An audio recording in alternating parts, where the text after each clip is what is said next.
আমাদের পুরো ব্যাচটা আমরা ছিলাম সালমান শাহর ভক্ত। 96 এর 6 সেপ্টেম্বর তারপর থেকে আমি হলে গিয়ে সিনেমা দেখা বন্ধ হয়ে গিয়েছিল সখীপুর থাকা অবস্থায় সালমান শাহর কারণে। আপনার সাথে একটা রোজিনা লুকা লাইক লাগে আমার কাছে। আমাদের কি আমি বারবার বলছিলাম না শাবনূরের কথা, আমি চোখ বলতে বুঝি শাবনূরের চোখ, আমি চোখ বলতে বুঝি বিপাশা আপার চোখ, আমি চোখ বলতে বুঝি ববিতা আপার চোখ। সাকিব খানের যারা ভক্ত তারা তাকে সুপারস্টার, মেগাস্টার বা তাকে ভালোবেসে বিভিন্ন উপাধিতে ডাকে, তার মূল জায়গা যেটা ওটা বোধহয় মিস করে যাচ্ছে। আপনি এটার জন্য কখনো কোনোভাবে বঞ্চিত হয়েছেন কিনা? আসলে আমার নাটকের অভিনেত্রীদের মধ্যে গত 20 বছরে যারা প্রতিষ্ঠিত হয়েছে তারা স্ত্রী এবং প্রেমিকা কোটার অভিনেত্রী, পরিচালকদের। আমি কোটার অভিনেত্রী না।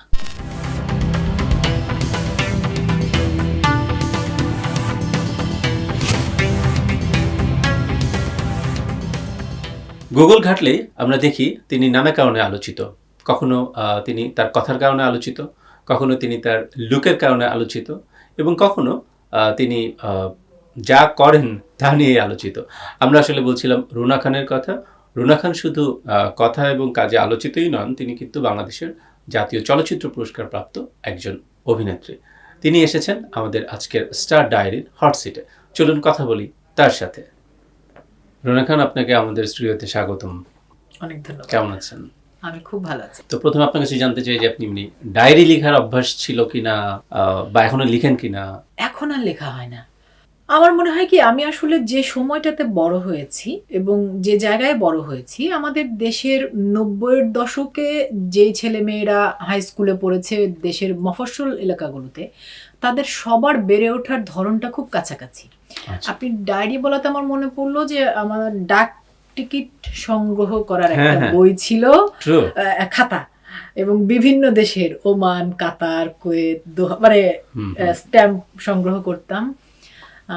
ডায়েরি উপহার পেলে সেখানে একটু লেখা টেখার চেষ্টা করতাম, কিন্তু সেটা ঠিক ডায়েরি লেখা না, মানে একটু রুটিন লিখে রাখা। আমি কোথাও ঘুরতে গিয়েছি বা বাবা মার উপরে যদি একটু রাগ হয়, সেটা আসলে কোথায় লিখবো?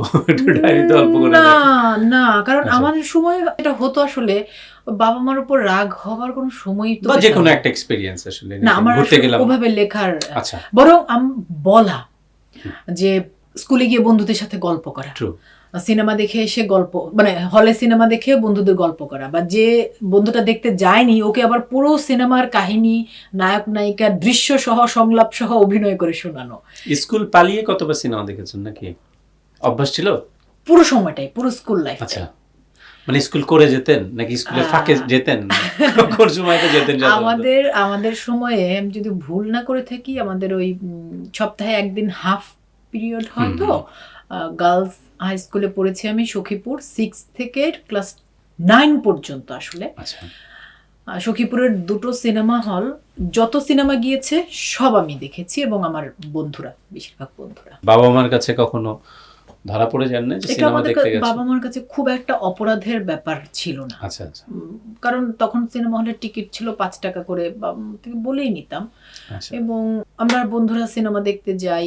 ওই সময়টা আসলে আমি সবসময় প্রসঙ্গ আসলে চলেই আসে যে আমাদের পুরো ব্যাচটা আমরা ছিলাম সালমান শাহর ভক্ত, সালমান শাহ শাবনূর। এবং আমি যে বললাম 96 এর 6 সেপ্টেম্বর তারপর থেকে আমি হলে গিয়ে সিনেমা দেখা বন্ধ হয়ে গিয়েছিল সখীপুর থাকা অবস্থায় সালমান শাহর কারণে। আপনার যখনই আমি কোনো কাজ দেখি, আমার তখন মনে হয় কি জানেন, মানে আপনার মধ্যে একটা সিনেমা একটা বিল্ট ইন ব্যাপার আছে। আপনার হাইট বলেন, আপনার ফিজিক বলেন, আপনার চোখ বলেন, আপনি কমার্শিয়াল সিনেমায় আপনাকে দেখি নাই। আপনি প্রথমে এই প্রশ্নটি আপনাকে করতে চাই, এটার কারণটা কি? আপনি যখন অ্যাড করছেন, আপনি যখন নানা কাজ করছেন, তখন কি সিনেমার অফার পেয়েছেন কিনা? প্রথম কথা হচ্ছে, আপনি এটা কি বললেন সৈকত ভাই? আমার চোখ নিয়ে বোধহয় এটা আমার হালদায় মনে হয়েছে, আপনার হালদায় আমার মনে হয়েছে, মানে আমি আসলে ছিটকিনির একটা দৃশ্য মনে হয়, মনে হয়েছে আর কি, সেই জায়গা থেকে না, আমি অন স্ক্রিন বলছি। ওকে, আমি দু একজনের কাছে আমার হাসির কথা শুনেছি, যে আমার হাসিটার মধ্যে একটা প্রাণ আছে, সরলতা আছে। চোখের কথা কারো কাছে শুনিনি, এবং আমার নিজের ধারণা আমার চোখটা ছোট ছোট কুতি কুতি, খুব দুঃখ আমার, কারণ আমার বড় পটল চেরা চোখ খুব হালদায় পছন্দ। সম্ভবত আপনার চোখ অনেক কথা বলেছে, আমার কাছে মনে হয়েছে অন ওটা স্ক্রিন। পরিচালকের কৃতিত্ব, ওটা আমি না। তো যে প্রশ্নটা আপনি করলেন যে সিনেমায় দেখা যায়নি কেন, আমার আসলে যেটা হয়েছে, যেটা আমি দেখতাম ওটা হচ্ছে, আমি যখন স্কুলে পড়ি সেই সময়কার গল্প বললাম। আমি ঢাকায় এসে কলেজে ভর্তি হই বদরুন্নেসায়, তারপর আমি নাচ শেখার জন্য বাফায় ভর্তি হই, তারপর আমি থিয়েটারের সাথে যুক্ত হই, নাগরিক নাট্য সম্প্রদায়। তো ততদিনে আসলে সিনেমার কথা বললাম, পাশাপাশি এমন কোনো সাপ্তাহিক নাটক নেই, ধারাবাহিক নাটক নেই যেটা আমি দেখিনি। একইভাবে যেমন সালমান শাহ শাবনূরের ভক্ত, ঠিক একই রকম ভাবে শমী কায়সার, বিপাশা হায়াতদেরও ভক্ত। তো আমি আসলে যেহেতু ঢাকায় এসে নাগরিকে যুক্ত হয়ে গেলাম, তখন আমার চিন্তা ভাবনা বা একটু এই কেন্দ্রিক হয়ে গেল, এক নাম্বার। আর আমি যখন সিসিমপুরে কাজ শুরু করলাম 2004-এ, মজার বিষয় হচ্ছে সিসিমপুরে শুটিং করতাম আমরা এফডিসিতে, এফডিসির ফ্লোরে 4 নম্বর, সেই এফডিসি সালমান শুটিং করেছে, শাবনূর শুটিং করেছে। এবং 4-5-এ সত্যি বলতে মানে অল্প বিস্তর কিছু তখন যেমন ছবি নির্মিত হচ্ছিল, তেমন ছবির ব্যাপারে যে প্রস্তাব পাইনি তা নয়, তবে আমার মনে হয়েছে যে আমি নিজে বোধহয় আসলে ঠিক প্রস্তুত না, বা পারবো না, নিজের উপরে আত্মবিশ্বাসটা ছিল না। কারণ আমার কাছে সিনেমা মানে কিন্তু অনেক, বা যেগুলোকে আমরা ফর্মুলা ফিল্ম বা কমার্শিয়াল ফিল্ম বলি, সেগুলোর মধ্যে অনেকগুলো যেমন নাচ, ফাইট বা সব দিকে পারদর্শী একটা ব্যাপার, আর দেখতেও খুব নায়িকা সুলভ। আমার নিজের কাছে নিজেকে জীবনে কখনোই নায়িকা সুলভ। আমি আপনাকে সরাসরি বলি যে যারা টেলিভিশনে কাজ করে, মঞ্চ থেকে আসে বা মঞ্চে কাজ করে, তাদের মধ্যে একটা উন্নাসিকতা কাজ করে যে না, নাচ গানের সিনেমা এগুলো ঠিক আমাদের সাথে যায় না, নাটকই ভালো। এরকম অনেক ইন্টারভিউ আমি করেছি, আমরা দেখেছি। হ্যাঁ, ঠিক আছে। আপনি আসলে তখন কি ফিল করতেন, বা এটা আসলে আপনার মধ্যে ছিল কিনা যে না সিনেমা না, বা সিনেমার পরিবেশটা তখন আসলে খুব একটা ভালো না? আমি যদি সৎ উত্তর দেই তাহলে কিছুটা যে আমার কনফিউশন ছিল না তা নয়, কারণ যে মেয়েটি আসলে তখন নাগরিক করছে, যে মেয়েটি মঞ্চে রক্তকরবী দেখছে, ঢাকা থিয়েটারের জৈবতী কন্যার মন দেখছে, বা নুরুল দিনের সারা জীবন দেখছে, সেই মেয়েটির 2004-5 সালে যে সিনেমাগুলো নির্মিত হচ্ছে, সেই সিনেমাগুলো হলে গিয়ে মানে বিষয়টা কিরকম, যে নাটক সিনেমার সাথে একটা গ্যাপ হয়ে গেছে। হ্যাঁ, মানে আর ওই যে আমি নিজেরটা বলি যে আমার নিজেকেই মনে হয়নি যে আমি প্রস্তুত বা আমি যোগ্য। আর আপনি শুরুতে যেটা বলছিলেন ওটা শেষ করতে পারলাম না। আমি কোনোভাবেই আমার চেহারাটা, মানে নায়িকা সুলভ যে ফরম্যাটটা, আমার চেহারাটা সেটা না তো সৈকত ভাই। আমি খুবই একটা সাদামাটা সাধারণ, খুব একটা সাধারণ চোখ, মুখ, নাক, বোচা নাক, ছোট চোখ, কালো রং, খুব একটা সাধারণ।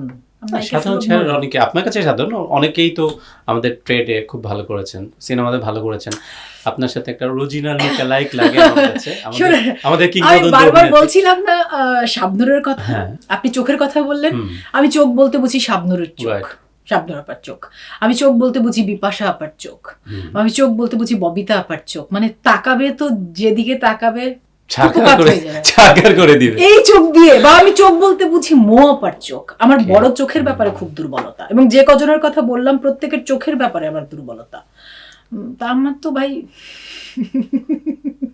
আমাদের তো সবার একটা কমন মামা আছে না, গুগল মামা আর কি।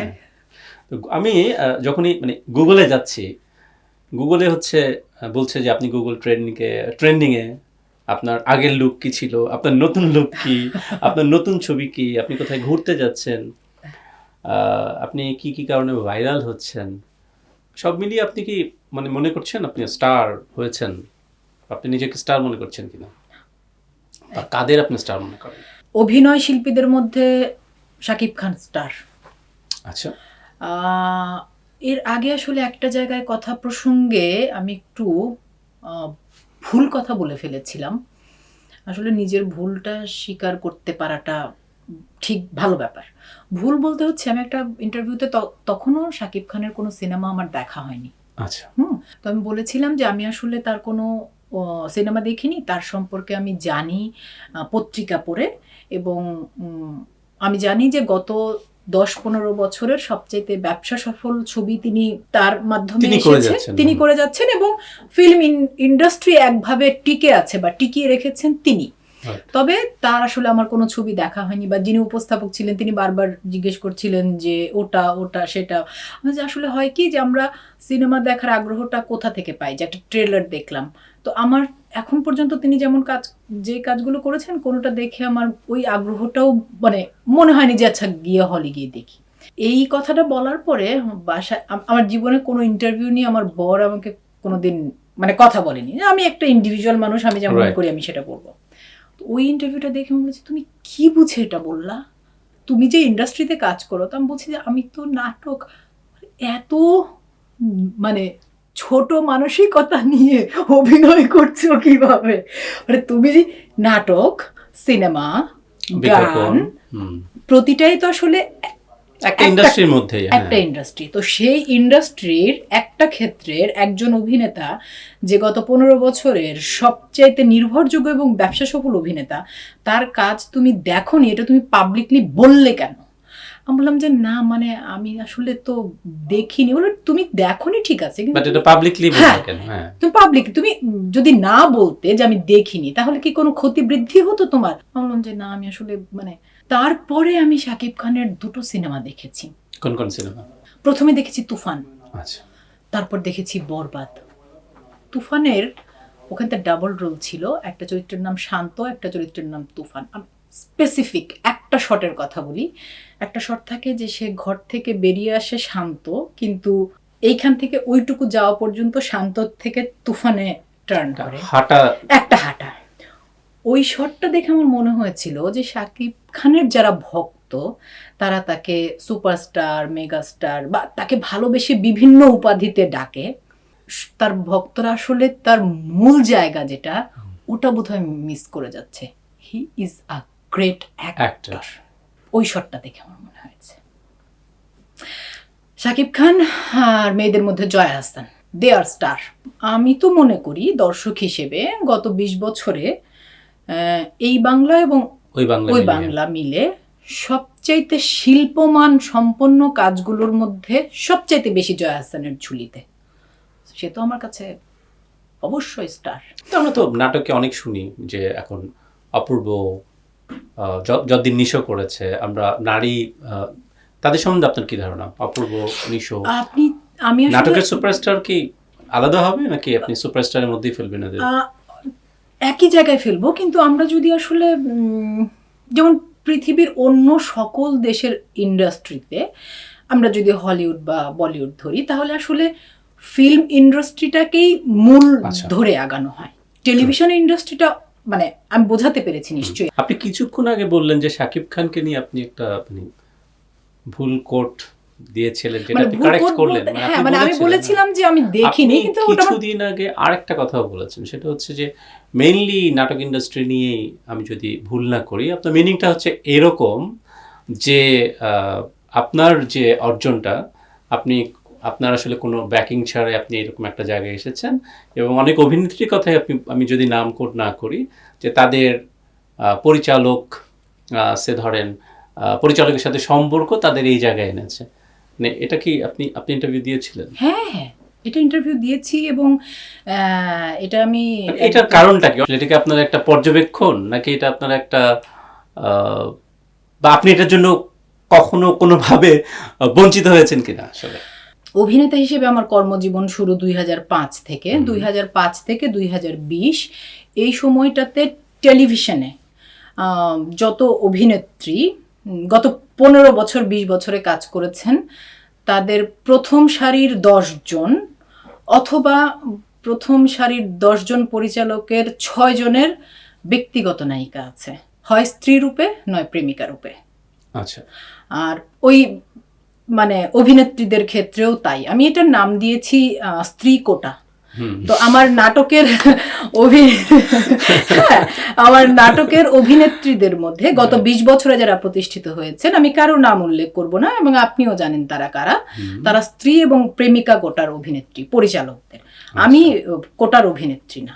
হ্যাঁ, আমি এটা একদম বুঝে বলেছি এবং অবশ্যই আপনি সত্য বঞ্চিত বলেছি। হয়েছেন কিনা আসলে আপনার এই জায়গাটা কি আসলে, যে মানে মানে থাকে না যে আমি বঞ্চিত হয়েছি বলে আমার একটা পর্যবেক্ষণ থেকে বললাম, বা আমার আচ্ছা, কোনো রাগ আছে কিনা, আচ্ছা, আসলে আপনার বেলায় ব্যাপারটা কি, মানে আপনি কেন হঠাৎ করে এই কথাগুলো কেন বলবেন? আচ্ছা। নিশ্চয়ই একটা রিজন আছে।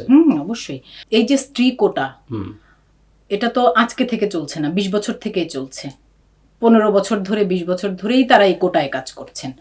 তো এতদিনে আমার অসুবিধা হলো না, বা আমি রাইট। আমার কথা হচ্ছে ভাই, তুমি যারা স্ত্রী কোটার, প্রেমিকা কোটার, তোমরা নাও, খাও, কাজ করো, তারপরে যা থাকবে আমার কাছে, যা কাজের প্রস্তাব আসবে ওখান থেকে আমার যা পছন্দ হবে সেটা করেই আমি স্যার, আমি কিন্তু সব সময় পেছনের, একদম আচ্ছা। পেছনে, ব্যাক বেঞ্চের, ওকে।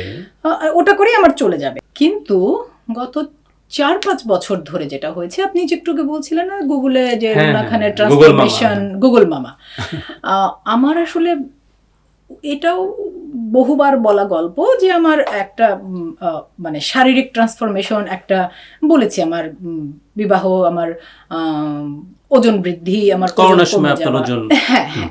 তো সেটার পরে যেটা হয়েছে যে আমার আসলে কাজের আহ, ধরনে ধরনে বলতে হচ্ছে, আমি একটু ঠিকঠাক ওজনে আসতে পারার পর আমাদের দেশের অনেক ডিজাইনাররা আমাকে তাদের ফ্যাশন মডেল, রানওয়ে মডেল হিসেবে আমাকে কাজের অফার করেছেন এবং আমি প্রতিটি কাজ ভীষণ ভালোভাবে করেছি।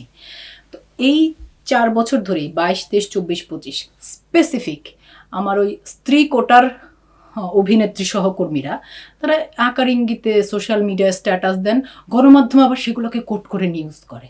আচ্ছা। মানে এই যে একটা, আমার যে কজন স্ত্রী কোটার সহকর্মী স্ট্যাটাস দিয়েছেন, আমার উদ্দেশ্যটা শুধু তাদের ইয়েতে, এবং আকার ইঙ্গিতটা এরকম যে উনি আসলে পোশাকে অশালীনতা, পোশাকের আবার অশালীনতা কি? পোশাকের তো কোনো অশালীনতা হয় না, পোশাকের হয় ধরন, ইস্টার্ন ধরন, ওয়েস্টার্ন ধরন, মিডল ইস্টের ধরন, পোশাকের হয় ধরন, অশালীন তো হয় কর্ম। তুমি যে কোটায় কাজ করছো, তোমার তো ক্যারিয়ার গড়ার অথবা সার্ভাইভ করার প্রসেসটাই অশালীন। কে বলবে? আয়নাটা কে ধরবে সামনে? এবং আপনি এটাও বলেছেন যে অনেক বড় বড় নায়িকা ক্লিভেজ দেখিয়ে সিনেমা করেছেন, তাতে কোনো সমস্যা হয় নাই। আমার একটা জাস্ট জানতে চাও, আপনি আউট অফ কিউরিয়াসিটি, যে আপনার আসলে কি সোসাইটির উপরও কোনো রাগ আছে কিনা? আমি ঠিক জানি না, যে আপনি আহ, বয়স নিয়েও কথা বলেন, যে এই ধরনের পোশাক পোশাক নিয়ে কথা বলেন, আপনি বয়স নিয়েও কিন্তু অনেক কথা বলেন, যে একটা পর্যায়ের পর কেন একজন নারী এরকম ড্রেস পরতে পারবে না, বা এটা এটা মানে আপনার কি কোনো কোনো অবজারভেশন আছে কিনা, বা সোসাইটির উপরে আপনার কোনো রাগ আছে কিনা? সোসাইটি আসলে, আমি বরং এভাবে বলতে পারি যে আমরা তো প্রত্যেকেই এখানে যারা আছি কর্মজীবী মানুষ। আমি মনে করি যে আমি আমার কাজটা সততার সাথে করছি কিনা, ওটাই আমার দেশপ্রেম, ওটাই আমার ওটাই শুধু নিজের কাজটা ঠিকঠাক মতো করা, সততার সাথে করা। ওই যে আগের প্রসঙ্গে আবার একটু যাই, যে আমি মনে করি 18-র পরে সবাই অ্যাডাল্ট। আপনি আপনার জীবনে কি করবেন সেই সিদ্ধান্ত আপনার। পরীক্ষার খাতায় আমি পরীক্ষা দেব, আমি পড়ে পরীক্ষা দিয়ে 50 পাবো আর আপনি নকল করে 70 পাবেন, দ্যাটস আপ টু ইউ, আমার কিচ্ছু আসে যায় না। কিন্তু আপনি নকল করে 70 পেয়ে যখন আমি 50 পেয়েছি বলে আমাকে কটাক্ষ করতে থাকবেন আকার ইঙ্গিতে, তখন তো ভাই আমি তো তেরা ভাই। তাহলে আমি একটা সম্পূরক করি, যে তাহলে আপনি যে ভালো ভালো কাজগুলো পেয়েছেন সেগুলো মানে সেগুলো আপনি যোগ্যতার জন্য পেলেন, আর তারা যতগুলো কাজ পেলো তারা কোটার জন্য পেলো, মানে ভাবনা যতগুলো না, শুধু তারা তাদের পরিচালক স্বামী এবং পরিচালক প্রেমিকের যে কাজগুলো পেয়েছে সেগুলো কোটার জন্য। এটার একটা ডিটেইল উত্তর দরকার, এবং এটা আসলে এত অল্প কথায় বোঝানো সম্ভব না। বিষয়টা এমন, আমি আজকে নতুন অভিনেত্রী, আপনি দেশের 1 নাম্বার পরিচালক, আপনার সাথে আমার ব্যক্তিগত সম্পর্ক, এটাকে আমি ব্যক্তিগত সম্পর্ক বলি এবং ব্যক্তিগত বিনিময়ের সম্পর্ক বলি। কারণ যতদিন আপনার সাথে আমার প্রেম এবং বিয়ে এবং অথবা পরকীয়া, ততদিন আমি আপনার কাস্টিং, প্রেম বিয়ে শেষ, আপনার একটা সিনেমার নাটকের পাসিং শটেও আমাকে আর দেখা যাবে না। সো এটা অভিনেত্রী হিসেবে কাস্টিং। আপনি যে ভালো কাজগুলো পেলেন সেখানে তাহলে কোন ইকুয়েশনটা কাজ করলো? একটা ট্রেড তো 2 নিয়মে চলতে পারে না। একটা ট্রেড আপনি নাকি অনেক নিয়মে চলে? ট্রেডের মতো চলে? আজ পর্যন্ত আমাকে বাংলাদেশের প্রথম সারির 5 জন ডিরেক্টরের মেন কাস্টিং এ দেখেছেন? আপনি অমিতাভ রেজার বড় বিজ্ঞাপন, অমিতাভ রেজার বিজ্ঞাপন ক্লায়েন্ট করে। আপনার রিসেন্ট কাজ আমার ভালো লেগেছে, সেটা হচ্ছে বোহেমিয়ান ঘোড়া। এই ইন্ডাস্ট্রিতে, নাটকের ইন্ডাস্ট্রিতে গত 20 বছরে আমার চাইতে অনেক ভালো অভিনেত্রী, আমি একদম এক বসায় 5 জনের নাম বলে দিতে পারবো, যাদের আসলে শুধু অভিনয় দিয়ে কাজ পাওয়া বা নির্বাচন হলে এই 5 জনের নাম সারা বাংলাদেশের সবার মুখে মুখে থাকতো। একজন সানজিদা প্রীতি, একজন ফারজানা ছবি, একজন গোলাম ফরিদা ছন্দা, একজন শর্মিমালা, একজন জয়িতা মহলানবিশ। কারা চেনে এদেরকে? না, মানে যারা চেনে, কিন্তু ওই যে যারা চেনার আপনি চেনে, মাস লেভেলে হয়তো তারা অনেক বেশি কাজ করেন নাই, অনেক বেশি কাজ করেননি না, অনেক বেশি কাজ পাননি, অনেক বেশি কাজ আমাদের কাছে আসে না। আমাদের মতো অভিনেত্রীদের কাছে কাজ আসে। আসলে গত 20 বছরে বাংলাদেশের, আমি কিন্তু ফিল্মের কথা বলতে পারবো না, আমি টেলিভিশন ইন্ডাস্ট্রির কথা বলছি। টেলিভিশন ইন্ডাস্ট্রিতে কাস্টিং হয়েছে 2টো ফরম্যাটে। একটা ফরম্যাট হচ্ছে যারা লাক্স থেকে আসবে প্রতি বছর, একটা সুন্দরী প্রতিযোগিতা থেকে এবং তাদেরকে প্ল্যাটফর্ম দেওয়া হবে, সেজন্যই এই আয়োজনটা। সেটা খুবই লজিক্যাল। আমি নিজে যদি ওই প্ল্যাটফর্ম দিয়ে আসতাম, আমি নিজেও সেই সুবিধাটা পেতাম। আরেকটা ফরম্যাট হচ্ছে প্রথম সারির 5 থেকে 7 জনের স্ত্রী অথবা বান্ধবী, এবং যেহেতু প্রথম সারির ডিরেক্টর, সবচাইতে ভালো ডিরেক্টর, তার কাজে কাস্টিং হবে, সেগুলো ভালো কাজে পরিণত হবে, সেগুলো হিট হবে, আরও অন্য 5 জন নেবে। তো আমরা যারা স্ত্রী কোটার অভিনেত্রী না, প্রেমিকা কোটা, আপনি নিজেও খুব ভালো করে জানেন তারা কারা। স্ত্রী কোটার অভিনেত্রী না। টেলিভিশন ইন্ডাস্ট্রি নিয়ে আসলে সমালোচনাটা একটু কম হয়। আপনি হয়তো সেই ঝাঁপিটা খুলেছেন, যেটা জয়া হাসান ও রিসেন্ট একটা ইন্টারভিউতে আপনার কথারই একটা প্রতিধ্বনি করেছেন যে আমাকে এখানে ঠিকভাবে ইউজ করা হয়নি, এখন আমাকে বাইরে আমি ব্যস্ত হয়েছি। আমি যেটা জানতে চাই যে মি টু যে সারা বিশ্বে যে একটা আন্দোলন হলো, আমাদের আসলে টিভি ইন্ডাস্ট্রির কি অবস্থা?